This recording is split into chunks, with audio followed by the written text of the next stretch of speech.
Un nuevo capítulo. Qué capítulo que se viene. Ajustense los cinturones que está próximo a despegar el episodio número 90 de Mano a Mano. Ibáñez, Zayat, Ibáñez. Uy, cuánta información que tenemos. Muy bien, bueno, muy bien. Ya estoy recuperado. Estamos para arriba como el dólar. Acá en Argentina pasa algo. Pierde Milei, sube el dólar. Gana Milei, sube el dólar, amigo. No lo único que no cambia en Argentina es que el dólar siempre está subiendo. Para generar expectativas voy a hablar del dólar al final. Bueno, muy bien. Ahora, primera pregunta. Pablo Ibáñez, explícame el resultado electoral. Bueno, fácil la gente fue a votar y votaron más a La Libertad Avanza que a la sumatoria del peronismo. Muchísimas cosas para charlar, una gran discusión interna sobre el peronismo, una celebración en La Libertad Avanza, lo que da el primer indicio de que ninguno estaba esperando un resultado de esa magnitud. Creo que a grandes rasgos se consolida un piso libertario, que uno podría decir que está en el orden de los 25, 30 puntos, y después aparece un volumen, ¿sí? Un volumen que termina de darle este 40% nacional, que como siempre vale la pena hacer, y me van a escuchar siempre decir lo mismo cuando uno analiza elecciones, no hay que analizar porcentajes, sino hay que analizar nominalidad, cantidad de votos. Javier Milei, La Libertad Avanza, con Javier Milei casi como único candidato, quizá el más conocido fuera de eso era Santilli, un candidato que iba un poco caminando, y Patricia Bullrich en Ciudad de Buenos Aires, sacó 9,3 millones de votos. ¿Cuántos votos sacó Javier Milei en la general del 2023? 8 millones. Es decir, aumentó 1,3 millones, es decir, mucho menos de lo que debería suponer la sumatoria de La Libertad Avanza y el PRO, que si lo acumulabas tanto la general como el balotaje estaba en el orden de los 13,7, 14 millones de votos. Digo también para entender que el número 40, y hay un dato simbólico en que sea 40,07 y no que sea 39,2, tuvo mucho que ver también con la concurrencia, que estuvo en el orden del 67%, la más baja en ese rango, en lo que tiene que ver con elecciones intermedias, nacionales, generales de la historia argentina. Un dato para tener en cuenta, porque muchas veces si no uno se queda con el número. Ahora, ¿podemos ir punto por punto alguna de las cosas? Dale. ¿Cuál es la explicación que analistas o que incluso vos hacés por qué fue 67% a votar? Que es más baja que el de la pandemia, ¿no? Es más baja que la general de la pandemia, que estuvo en el orden del 71, y creo que está un poquito arriba, unas décimas arriba de la PASO de la pandemia, que estuvo en el orden del 66-67%. Me parece que es la misma motivación, por eso yo me detengo en un dato que va a ser importante a la hora de mirar el resultado bonaerense. El peronismo parece estar en los volúmenes similares a los del 2023. Déjame seguir con el tema de la participación para tratar de entenderlo también como análisis estructural. ¿Cuánto más? Porque obviamente no es 100%, no se va a votar 100%. No, tendrá que ver. 10 puntos más, 5 puntos más. Sí, en el balotaje fue 77 y en la general estuvo cerca del 80%, es decir, estamos hablando de 10 puntos menos. 10 puntos menos. Bueno, por eso te digo la nominalidad de los números. Déjame avanzar. Entonces, esos 10 puntos más que no fueron a votar, o esos 10 puntos que no fueron a votar, ¿hay alguna explicación de por qué están cansados de votar? ¿Hay malestar con la democracia? Todo un poco, las intermedias baja un poco, si querés hay que considerarlo con la intermedia de la pandemia, que ya hubo baja concurrencia. Una intermedia general está en el orden del 74-75, si querés lo podemos comparar, que perdieron 7% de los votos, 7% menos de concurrencia. Tiene que ver con eso, tiene que ver con el hartazgo, seguramente tiene que ver con niveles de decepción respecto al propio gobierno de Milei. Entonces ahí después nos vamos a meter en qué ocurrió o qué puede haber ocurrido con la motivación de este votante que apareció que estaba en la casa, o por lo menos en septiembre estuvo en la casa. Otra variable puede ser la cantidad de elecciones que hay a lo largo del año. Sí, no es diferente a lo que ha ocurrido en otras elecciones a lo largo del año, digamos. De otros periodos. Siempre ocurre más o menos lo mismo. Tanto durante... La diferencia puede ser Provincia de Buenos Aires, que nunca votaba separado, pero después siempre Corrientes elige a mitad de mandato, siempre hay elecciones intermedias de legisladores, hubo una constituyente en Santa Fe. Se anticipó lo de la Ciudad de Buenos Aires, que también tiene matices. También Ciudad de Buenos Aires votó el 54%. Fue muy baja la concurrencia en Ciudad de Buenos Aires. Es decir, puede haber hartazgo quizá con la concurrencia a votar, pero me parece que básicamente hay una especie de decepción o falta de incentivo, motivación para ir a votar a cualquiera de las ofertas que había sobre la mesa. No solo las dos ofertas mayoritarias, sino tampoco había motivación para ir a ofertas de tercer orden que podían ser seductoras de contención porque producían algo. No lo hubo y me parece que tuvo mucho que ver con eso. De hecho, en todas las provincias viene ocurriendo, más allá de no olvidarnos, lo que pasa es que vas diciendo cosas, me tendrá que haber hecho un punteo para acordarme. No nos olvidemos que siempre en las legislativas siempre hay menos concurrencia que la ejecutiva. Pensando en eso también, digo en los volúmenes, nosotros habíamos dicho acá que arriba de 35 era un resultado donde Milei empezaba a mostrarse que estaba bien. Llegó a 40, un número importante. La polarización estuvo en el orden del 75, que es el otro dato importante para mirar respecto a cuánto se reparte. Es más elevada que en otros... un poco más elevada que en otros turnos.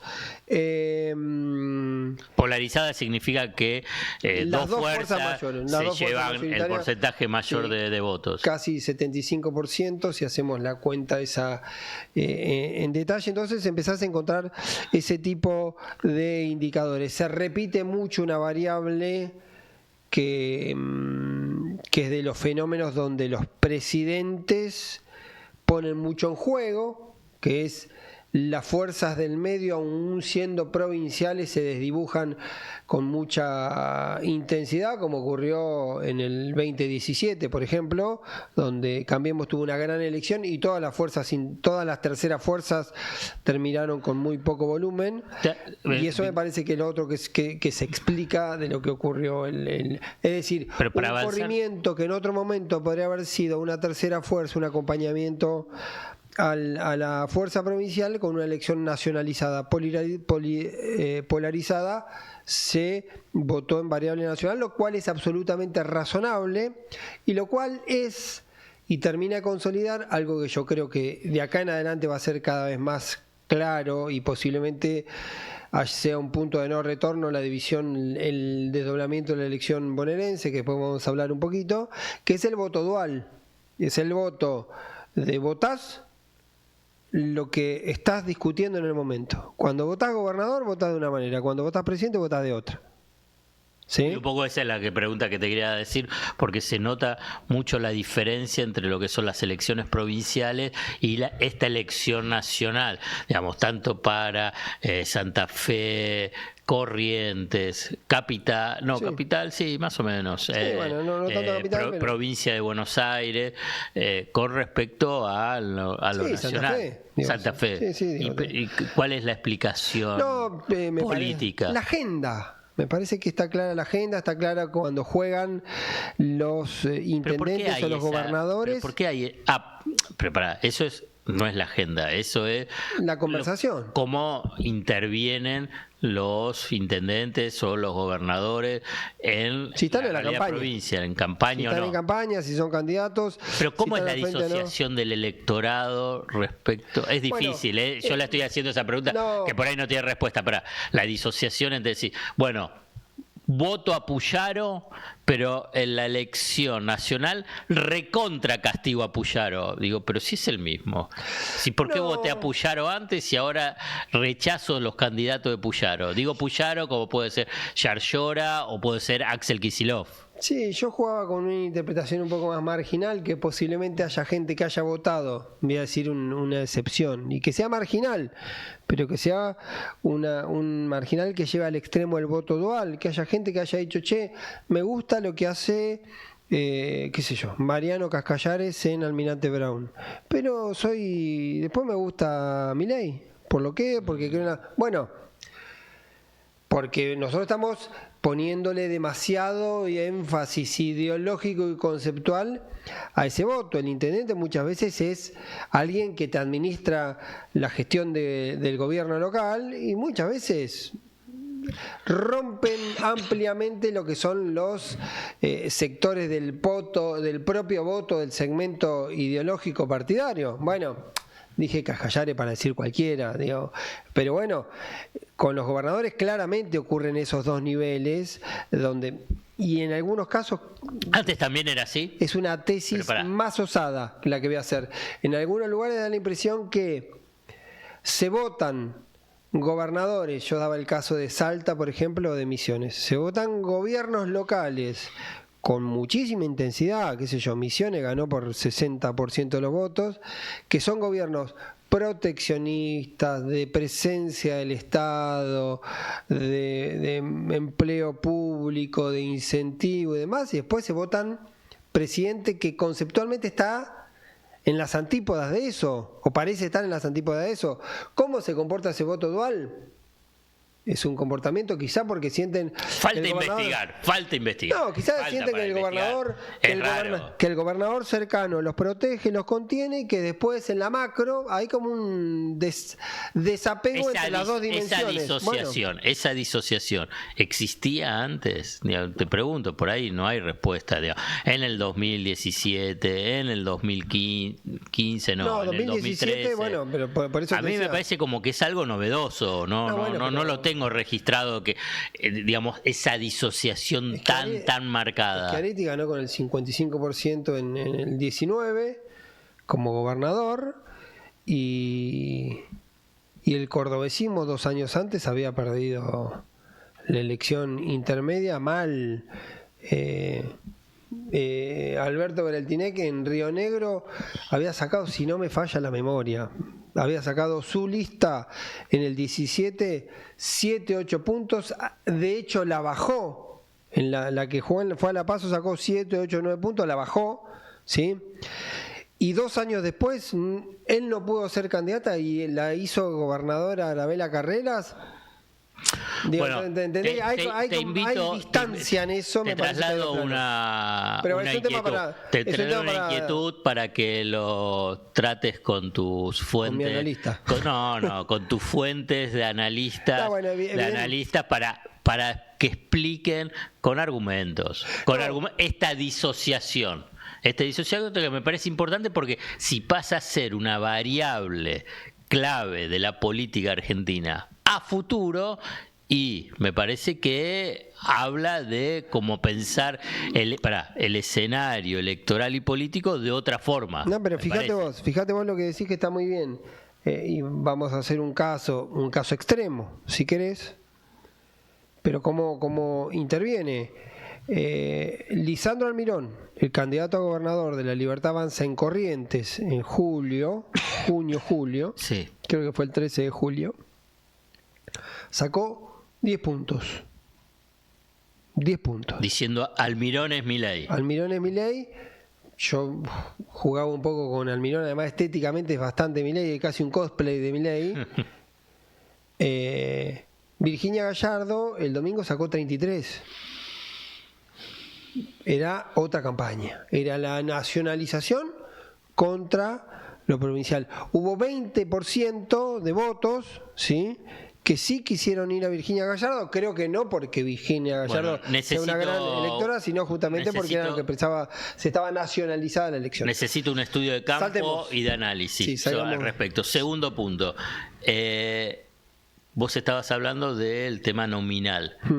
¿Cómo analizás la nominalidad de cantidad de votos tanto de La Libertad Avanza y del peronismo? Bueno, el peronismo, por ejemplo, en Provincia de Buenos Aires estuvo más o menos en los niveles que había estado en el 2023 en la general, ¿sí? En cuanto a cantidad de votos. Estás teniendo, quiero decir, ¿Y vas del teniendo... 7 de septiembre también? El 7 de septiembre tuvo... 120.000 votos menos. Tuvo Por lo que escuché, 260.000 votos menos, de los cuales 142.000 eran de extranjeros, por lo tanto la diferencia Eso. punta a punta son 120.000, 119.000 votos, ¿sí? Ese es un dato para tener en cuenta. Digo después el histórico, cuáles son los pisos, digamos, hacia dónde vas trabajando. Por eso también hoy entendido como porcentaje, el 40 y algo que saca Fuerza Patria en Provincia de Buenos Aires es en porcentaje, y creo que en votos también, sí, en votos también, la mejor elección intermedia de un peronismo en la Provincia de Buenos Aires desde el 2005. ¿Sí? Wow. Siempre hemos dicho de manera recurrente que las intermedias el peronismo las pierde. ¿Sí? La excepcionalidad o la excepción fue justamente septiembre, ¿sí? Que era una intermedia que no ganaba. ¿No querés cerrar ahí la puerta porque Sí, me entra un ruido? Ese era un dato que se repetía. Ese era un dato que se repetía, que había una regla general que tenía que ver con las elecciones intermedias, donde el peronismo históricamente le va mal. Ahora perdió por décimas, de todas maneras fue su mejor elección. Vamos a la nominalidad, que es, vos me dijiste, vamos a focalizarnos en la nominalidad. Sí. El peronismo no perdió, digamos, 120.000 votos no es un número relevante. Sí, hace la cuenta vos, sacó 3,8 millones y ahora sacó 3,5 millones, eran más o menos 3 puntos menos. Bueno, eso, para antes de pasar al mundo libertario, uno se explica, tenés 150.000 votos, números redondos, dame, votos extranjeros. Entonces, ¿viste? Porque empieza a aparecer bueno, los intendentes movieron o no movieron. ¿Voy ahí? Dale, por eso ahí vamos. Intendentes, si vos haces la cuenta, si vos miras los números, hubo menos votos en los municipios, ¿sí? En general hubo menos votos para las fuerzas, tanto para Fuerza Patria como para la Libertad Avanza, donde gobernaban, ¿sí? El municipio libertario, el municipio donde la Libertad Avanza perdió más votos respecto a septiembre, ¿cuál fue? San Isidro, Vicente López. 3 de febrero. Ajá. ¿Quién era el intendente de 3 de febrero? Sí. Diego Valenzuela, que era candidato a senador en la primera sección electoral en la elección de septiembre. Digo dos cosas, porque es un debate que se da. Para mí es un debate bastante instrumental, donde el peronismo está poniendo en esa instrumentalidad un debate de otro orden que no se anima a dar o que no sabe cómo dar sin cagarse a trompadas. Lo instrumental es importante. Es tan importante el compromiso de los municipios, que muchas veces puede ser moviendo aparato, pero también haciendo campaña, mostrando una gestión más activa, ¿sí? Que es algo que vos ves cuando te pintan la pared, cuando te pintan los cordones, te hacen obra pública y demás. Y algo que es muy importante para mí, que es tan o igual de importante que ese gesto, que es que en la conversación esté la discusión de lo local. Y cuando vos tenés a los intendentes siendo candidatos o sacando de la mano a su candidato, está más presente la discusión local, ¿sí? Yo le atribuyo estos 120.000 votos de diferencia que perdió el peronismo entre septiembre y octubre un poco a eso, ¿sí? Pero es mucho o poco, porque antes de hacer yo mi No, es un número... No me parece mucho, o me equivoco. No, bueno, hacer la cuenta cuántos son, porque serían más o menos 3 puntos, 2 puntos y pico, ¿no? El total, decime, no sé. De 3,5 millones de votos que sacó el 3 peronismo. millones. Sí, serían 350.000, sería 10%, más o menos. Pues eso es un poquito más, casi 4 puntos. Por eso, digo, tenés ese número, casi 4 puntos en lo propio del peronismo. Nominalmente parece poco, porcentualmente crece y te marca una diferencia, la misma diferencia que vos decís cuánto sacó Grey. Grey sacó creo que 50.000 votos y perdió la elección el peronismo por 47.000, una cosa así. Con la Libertad Avanza. ¿Y la Libertad Avanza cuántos votos más tuvo? Tuvo 800.000 votos más aproximadamente. ¿Y la explicación de por qué tiene más votos? 900.000 votos más. Una de las explicaciones es que, esto me lo decía ayer alguien de la Libertad Avanza, y había sido motivo que nosotros lo charlamos, repasando, porque yo preguntaba qué lectura hacían del resultado. Una de las cosas que hablamos nosotros, que en la elección de septiembre hubo 12 puntos de las terceras fuerzas. 12 puntos de las terceras fuerzas. Lo que era Somos y Hechos, ¿sí? Esa misma expresión, que Somos, Tercera Fuerza, Provincias Unidas, ahora estuvo abajo de 3. Es decir, quedaron 9 puntos boyando de eso.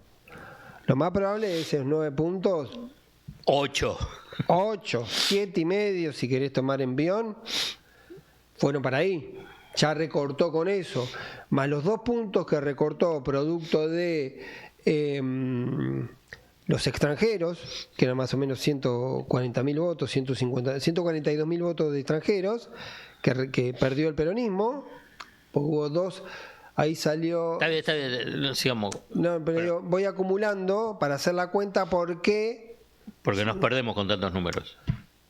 Se te corrieron el voto de la izquierda, 9 puntos que suman la Libertad Avanza, 8 que suman la Libertad Avanza, 2 puntos que pierde por los extranjeros el peronismo, más 3 puntos que puede haber perdido porque no estaban los intendentes, porque no movieron los intendentes. Ahí tenés más o menos el resultado puntos compensado con alguna picardía adicional, qué sé yo, 100 y pico mil votos que se fueron O sea que para que quede, para sintetizarlo, digamos, se acorta estos 14 puntos con números redondos, 9 de las terceras fuerzas, sí, 2 de los extranjeros y 2 de los que no fueron, ponele. Lo que quiero decir que en ese de las terceras fuerzas es el voto que también es un voto que migró casi enteramente a la Libertad Avanza, ¿sí? Es decir, es lo que uno puede entender, que ante otra oferta, ante otra oportunidad en septiembre... ¿Y eso lo analiza el mundo libertario o no le importa? Sí. Pero si lo analiza en el sentido de decir, bueno, tampoco es que... Eso lo analizaron antes, cuando le objetaban la mala praxis del armado político a Pareja, le decían, vos no tendrás que haber dejado que los Pasaglia vayan por afuera y que el PRO de la cuarta sección vaya en un armado propio. Ahí perdimos votos, decían los libertarios. No, digo en el sentido de la adhesión a sí, claro. Milei. No, porque dice, bueno, entonces no es el 40% que lo tiene. Ahí hay un componente que claramente por eso yo digo, yo te lo dije hoy como línea general, para mí tenemos que partir de un diagnóstico un poco aleatorio, si querés, o un poco arbitrario más que aleatorio. Es decir, bueno, ¿cuánto es el duro de Milei? Claro, por eso es lo que 25, 28, 30. Los 10 restantes, ¿de dónde vienen? ¿Qué son? ¿Voto antipánico? ¿Es voto antiperonista? ¿Es voto tercera fuerza? No, porque es muy interesante. Yo no por ahí sí está, uno no puede leer ni escuchar todo, pero me parece interesante para tratar de ingresar en el análisis más sutil de los números, porque si no aparece el primer impacto, que está bien, que es publicitario y que vale y que es legítimo, es decir, arrasa y todos quieren apoyarlo a Milei. Me parece como que hay matices. Por eso yo empecé diciendo que en octubre del 2023, Milei sacó 8 millones de votos y ahora sacó 9.300.000 votos. Ese 1.300.000 votos son estos. Es un voto que se volátil. Digo, uno podría entender que en octubre del año pasado ese era un voto más auténtico de Milei, que no estaba motivado por el antiperonismo, el anticuquismo, ponele. Sí, por eso me permito hacer esa apreciación de un núcleo más duro, si querés, cerca de los 30 puntos de esos 8 millones de votos. ¿Sí? Y ahora vos creciste porcentualmente muy lejos del 56, rompiste la barrera de los 40, hiciste un gran resultado, en buena medida por la expectativa que había sobre el resultado, porque la misma persona con la que yo hablaba de esta dinámica de por qué fue lo que ocurrió, que también dice, bueno, por ahí el peronismo te comió algunos puntos en la fiscalización y biribiri, eso mismo te decían, en marzo la cuenta del gobierno era sacar 50 a nivel nacional. Hace 100 días el gobierno te hablaba de sacar 45 a nivel nacional. Hoy sacó 40 y es un muy buen resultado. Lo hablamos, se generó toda una polémica. Teniendo en cuenta de cuál era el objetivo inicial. Sí, y también del contexto, que nosotros decíamos... Ese debate del gobierno diciendo, o gente del gobierno diciendo, con este ajuste, con esta medida, en este contexto, sacar 35 es un golazo, bueno, sacó 40. Te hago una pregunta difícil de responder, pero simplemente la dejo. ¿Existe algún tipo de chance, le das algún tipo de probabilidad que el peronismo pueda ir en búsqueda de esos 9 puntos en la provincia de Buenos Aires, de esas fuerzas de centro al estilo Provincias Unidas, Somos u Hechos? Lo contestamos en otro capítulo, podemos decirlo, pero simplemente lo dejo. No parece, es un territorio que siempre ha ido a otros lugares, posiblemente no se haya sentido cómodo, o no, ahora quizá no se sintió nada cómodo votando ahora La Libertad Avanza y votando Esper. Pero bueno, pero ahí sí, por eso digo, hay un voto útil que se activa y te da esas consecuencias. Hay muchísimas cosas para charlar. También es cierto que, por ejemplo, parece haberse activado mucho más el voto joven. Y hace tiempo que el peronismo viene teniendo fracaso sistemático a la hora de sumar voto joven, ¿sí? Casi que la biología... Si ese es el fenómeno y el peronismo en algún momento nos empieza a convertir en alguien que seduzca a ese votante, la biología es que el peronismo va a entrar en la misma dinámica que el sistema previsional. Va a ser un partido de viejos, bueno, la nominalidad te marca que no es tan así, me parece. No, bueno, ahora se activó eso. Si vos sacás 8 millones de votos, no, ¿cuánto me dijiste? Sí, más o menos 8 millones de votos, es transversal, no es que hay 8 millones. No, pero es mucho más intenso en jóvenes y en hombres, y es un fenómeno que se da. Que el peronismo también retenga la misma cantidad de votos, medio como en una línea histórica, ¿sí? También demuestra que no logra ampliar el universo. Bueno, la otra interpretación puede ser que pese a todo, mantiene ese nivel que para cualquier fuerza política en cualquier parte del mundo, tener ese piso de adhesión electoral y teniendo en cuenta las experiencias de los últimos años. Con dos apreciaciones determinantes. Me parece. Con dos apreciaciones determinantes. Una primera apreciación es que cuando se polariza, ese piso es muy bajo para ser competitivo. No, pero por eso te planteaba el tema de si tiene capacidad de ampliación. Por eso digo que, cuando ante esas preguntas, yo te digo que viene en los últimos años con un piso muy rígido, un techo rígido y un piso rígido. Pero ahí está la capacidad de ampliación, por eso te preguntaba. Yo hoy no lo sé, y si querés ahora vamos al debate más profundo. Pero tenés dos reglas con eso. Una primera regla es que cuando se polariza, ¿sí?, tenés todas las de perder. Porque, por ejemplo, ganaste muchos distritos, incluso en la provincia de Buenos Aires, que terminaste haciendo un 45, una gran elección de Kicillof ganando como gobernadora, y yo creo que ganaba de todas maneras. Eso, en buena medida, porque se te repartió el voto opositor en aquel momento entre Juntos y los libertarios. Eso por un lado. Y por el otro lado, el peronismo ya tiene que declarar enemigo público número 1 a los balotajes.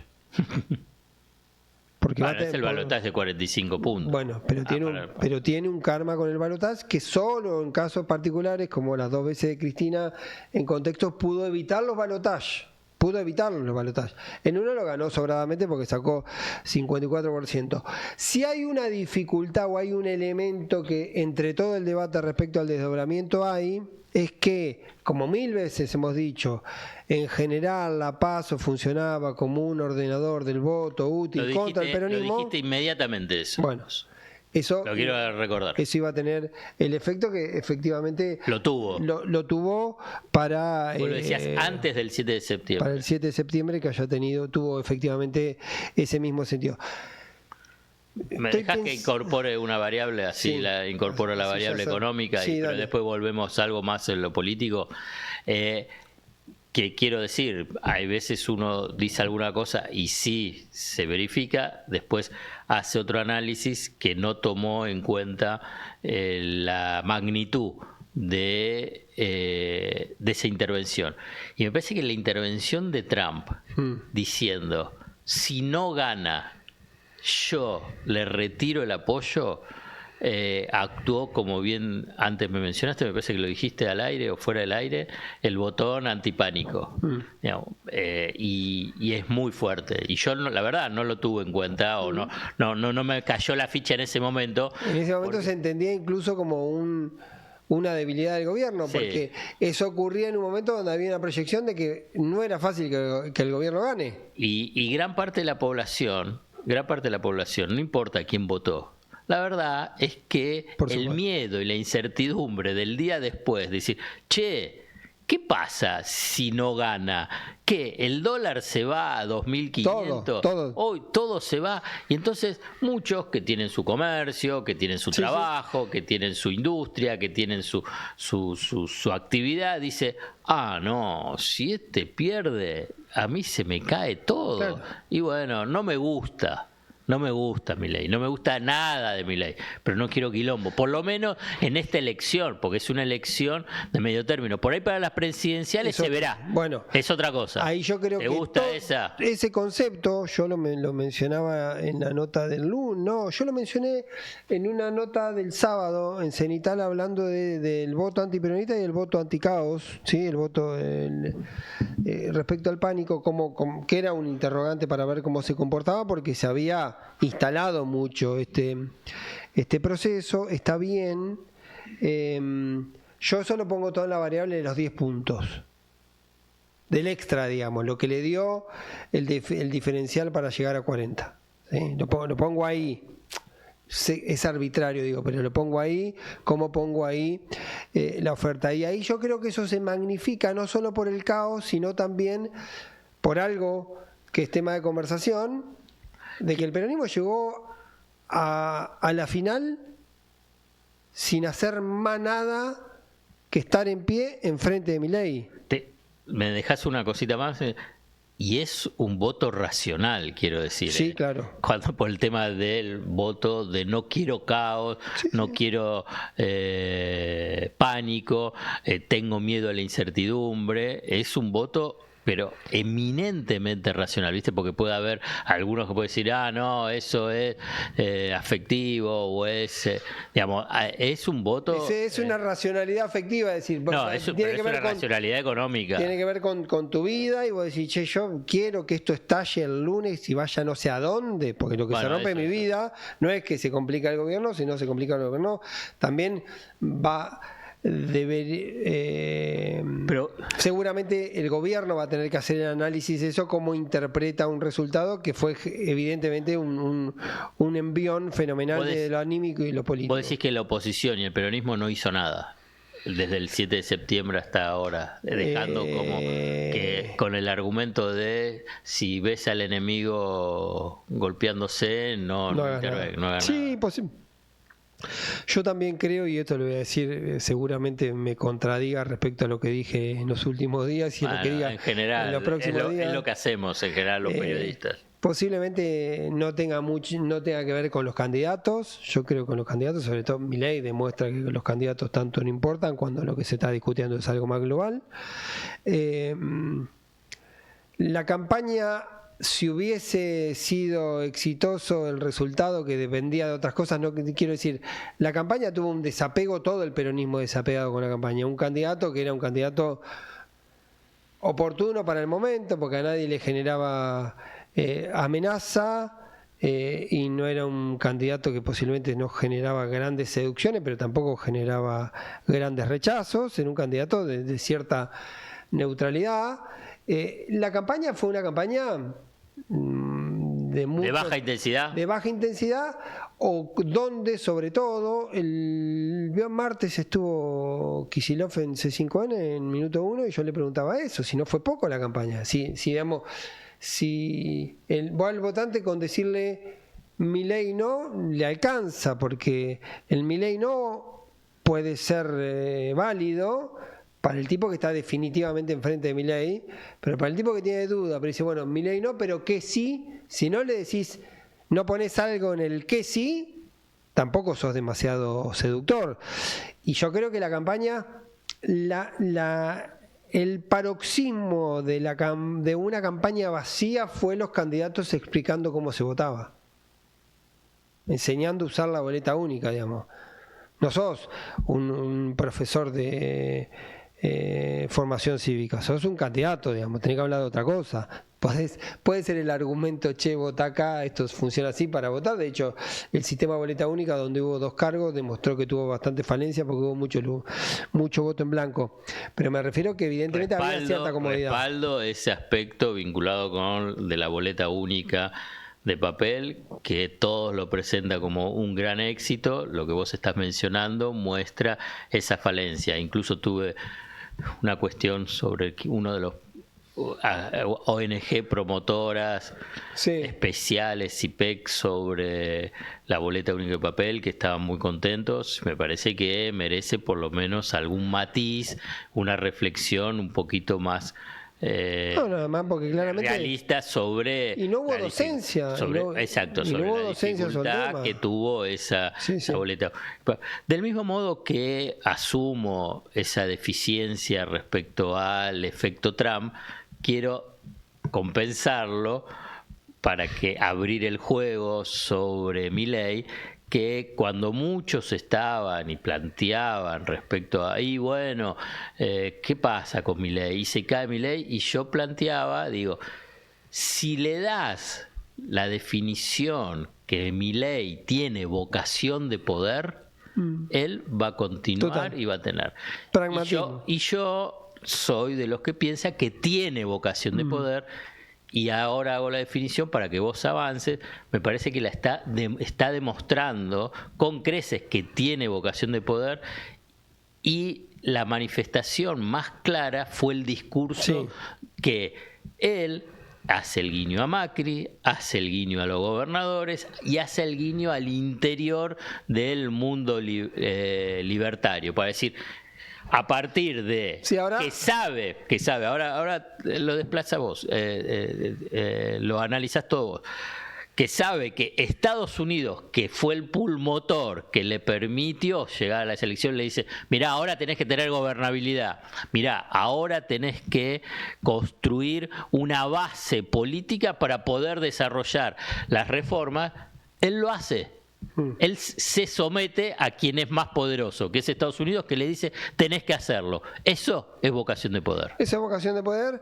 Ahora tienen que ejecutar esas acciones. Tiene que convertir todas esas acciones en algo práctico. Uno ve, salís embriagado de la elección, con capacidad de negociar con sectores que quedaron muy golpeados. Sí, sobre todo Provincias Unidas, los gobernadores.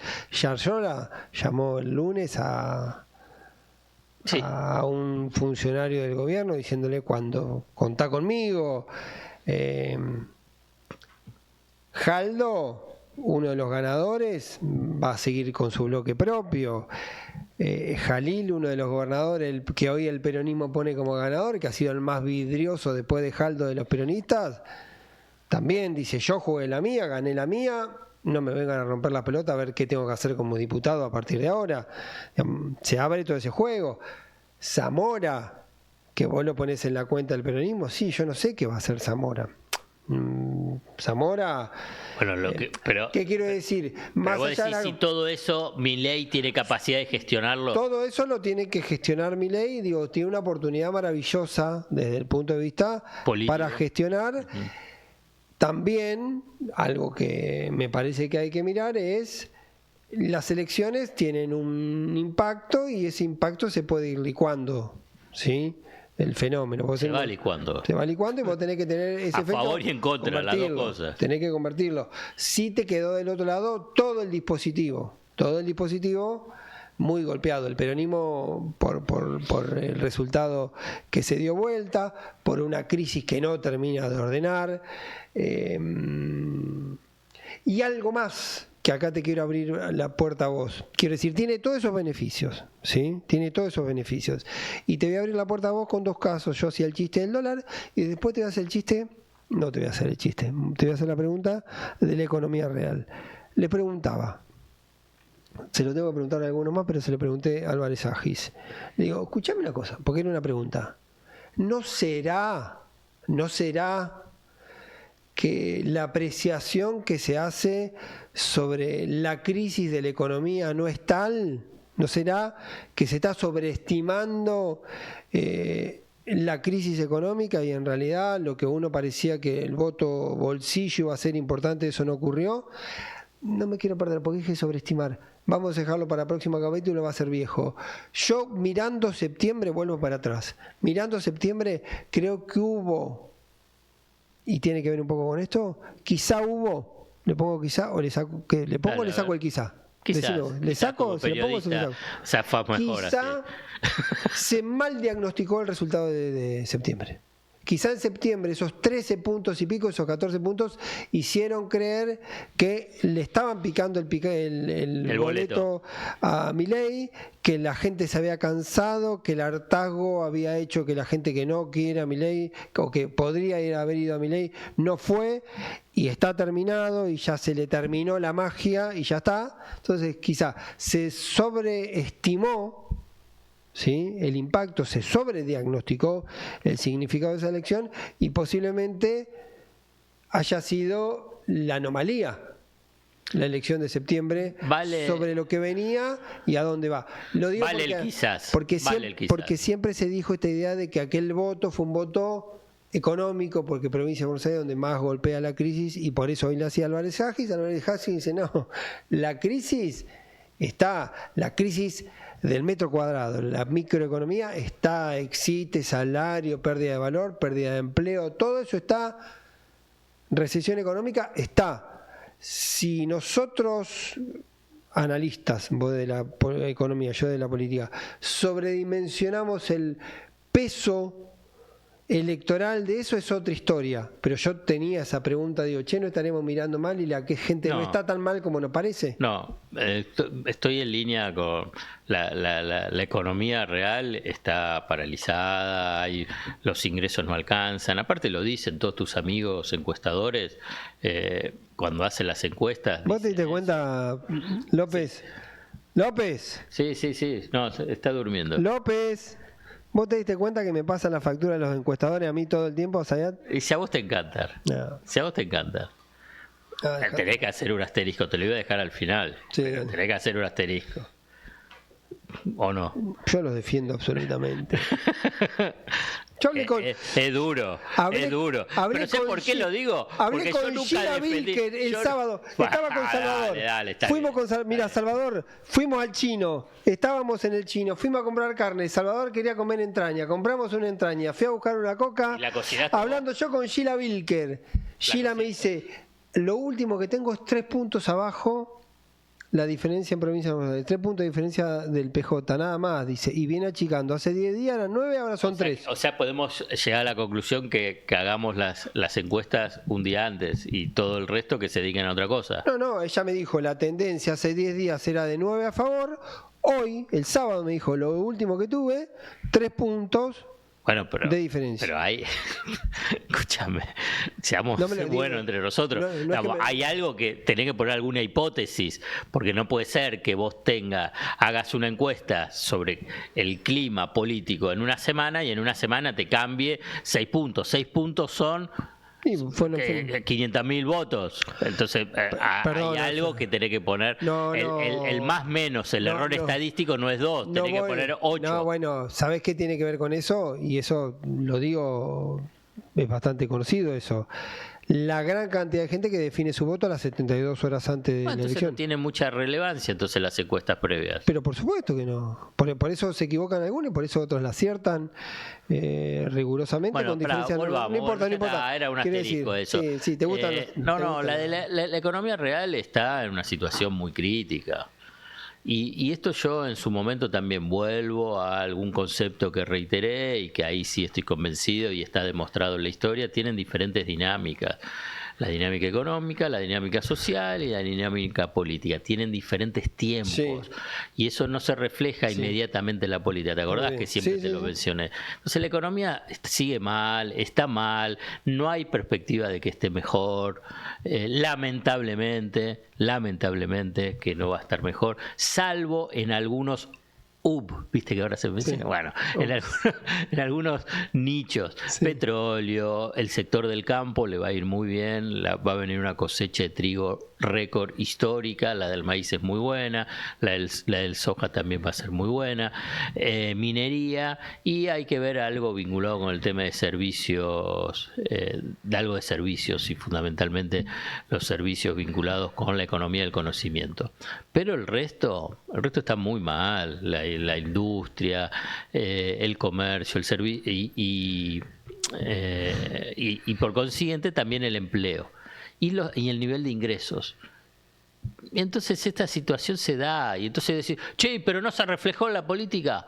Y no, tiene otros tiempos. Y precisamente esta elección ratifica esta hipótesis que tengo. Y también la ratifica en el término social. Dice, che, pero la gente no estalla.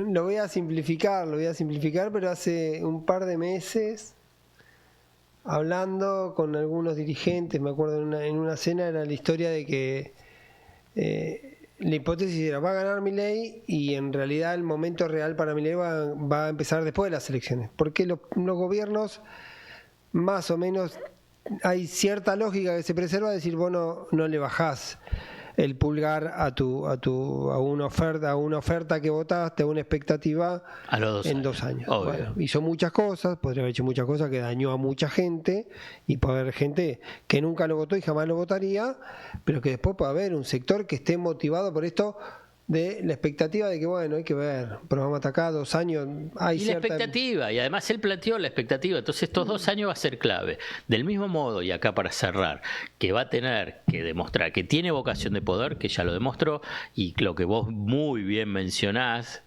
bueno, va a tener que mostrar la capacidad de gestión para lograr esa gobernabilidad. Ahora viene ese gran desafío que es, bueno, ahora tiene que mostrar la flexibilidad en la capacidad de gestión de la cuestión económica, financiera y cambiaria. Si no la muestra y repite el mismo fundamentalismo y las anteojeras ideológicas que demostró fundamentalmente en este 2025, y bueno, se le va a presentar muchos problemas en un corto trayecto de acá a marzo, para ponerlo así en forma arbitraria. Entonces, hoy tiene todas las el mismo modo de lo político, que tiene todas las condiciones para manejar esa positivo, todo, viste que vos dijiste, llamo Yarlora, llamo todo lo que vos mencionaste y otros más que habrán llamado. Bueno, tiene todas las condiciones, vamos a ver si lo sabe hacer. Y con lo económico lo mismo. Exactamente. Lo económico lo mismo. Si no lo maneja bien, una variable clave para seguirla, y yo ya en su momento también te la mencioné, es acumula reservas o no acumula. Después tenés otras variables. Esta es solamente la vinculada con si querés, la financiera cambiaria.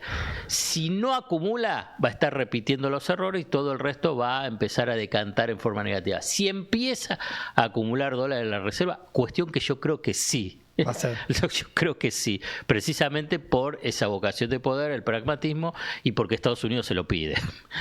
Y él se somete al poderoso y somete a los débiles. Esta es la lógica que tiene Milei. Entonces, puede llegar a manejar mejor la cuestión financiera cambiaria, que después el gran desafío es si él puede manejar bien esas variables, que va a tener que tener bastante sintonía fina y habilidad, que no sé si la tiene Caputo y Bausili, pero no importa, después va a tener que ocuparse algo de la economía real, porque si no le va a pasar facturas la situación de la economía real. Muy bien, señor. Nos vemos la semana que viene. Esto fue Mano a Mano, Zayat Ibáñez, Ibáñez Zayat. Salude al final.